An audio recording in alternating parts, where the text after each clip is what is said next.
Ce soir, installe-toi confortablement, baisse un peu la lumière et coupe les notifications de ton téléphone.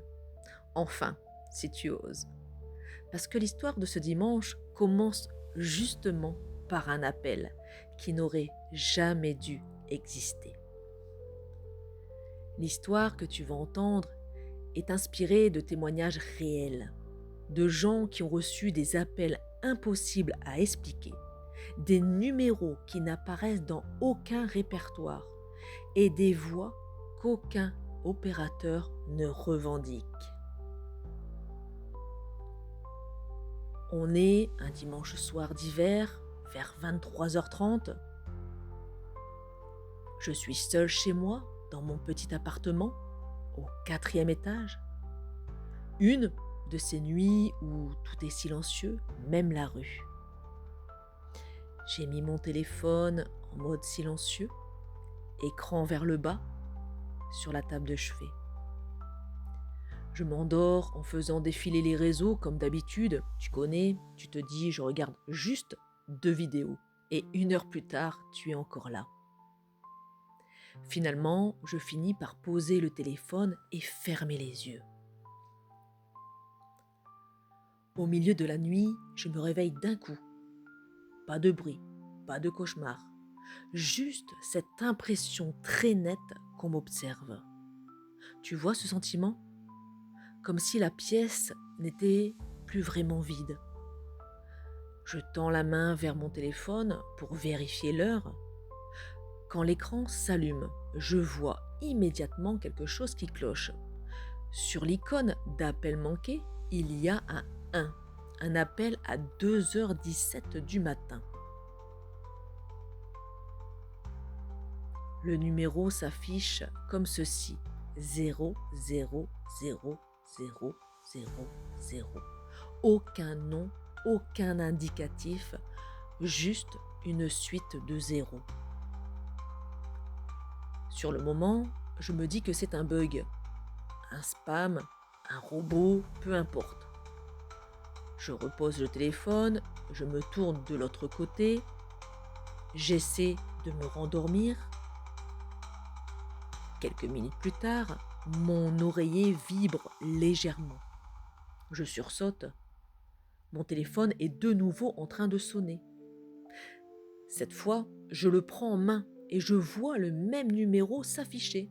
0000000. Sauf que le téléphone est encore en mode silencieux. Aucun son ne devrait sortir. Pourtant, j'entends distinctement le son de la sonnerie, pas fort, comme étouffé, mais bien réel. Contre toute logique, je décroche. Je colle le téléphone à mon oreille. D'abord, il n'y a rien. Pas de souffle, pas de grésillement, juste un silence parfait, presque trop parfait. Je dis allô, une fois, 2 fois, toujours rien. Alors, je tends l'oreille et c'est là que je l'entends.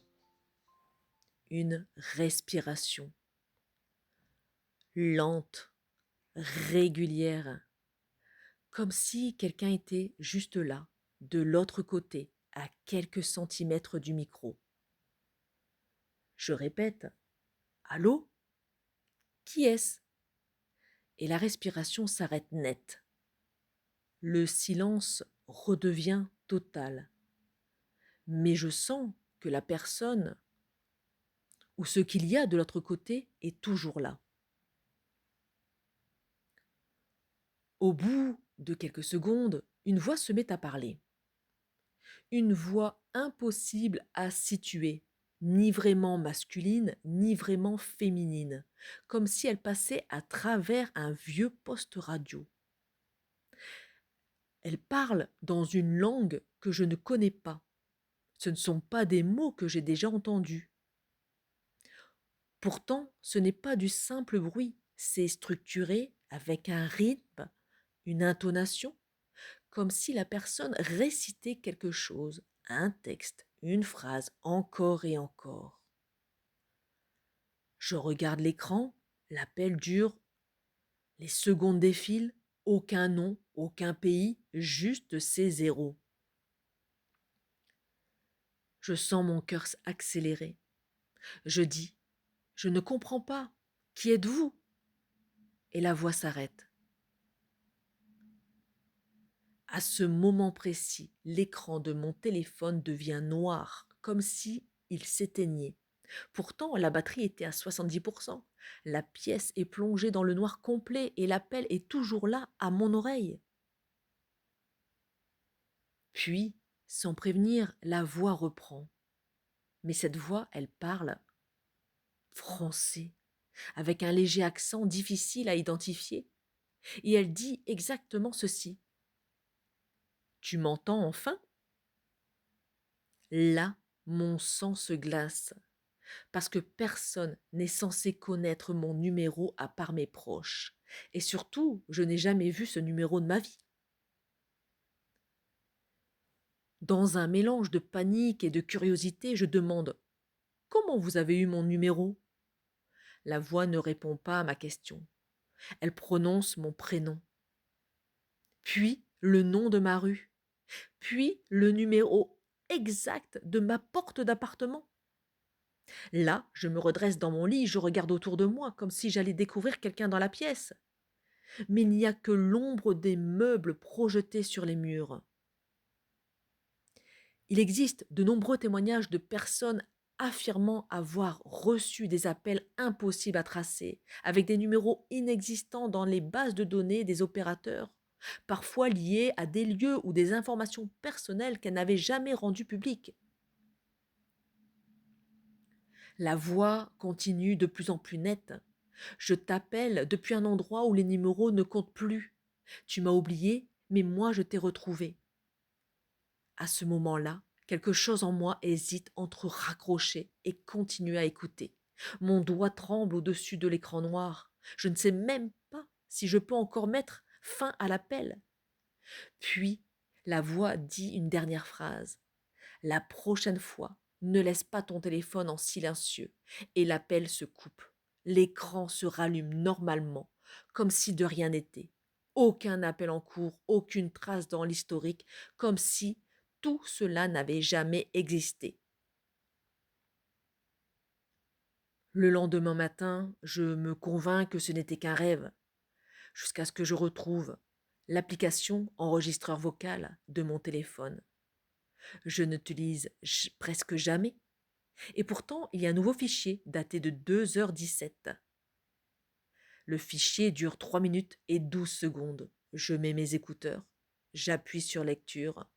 Au début, c'est du silence. Puis, cette même voix, dans cette langue inconnue, qui répète les mêmes phrases, jusqu'au moment où elle dit, très clairement, en français: «Tu m'entends enfin?» Je regarde les détails de l'enregistrement. L'emplacement est noté appel entrant, numéro inconnu. Mais aucun opérateur ne reconnaîtra ce numéro et aucune application ne trouvera la moindre correspondance.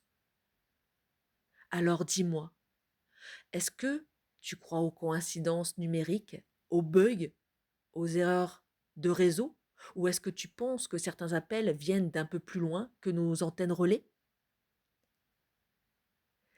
Ce que tu viens d'entendre est une histoire inspirée de cas bien réels, d'appels mystérieux, de numéros impossibles à tracer, de langues inconnues et de messages que personne n'a su expliquer complètement.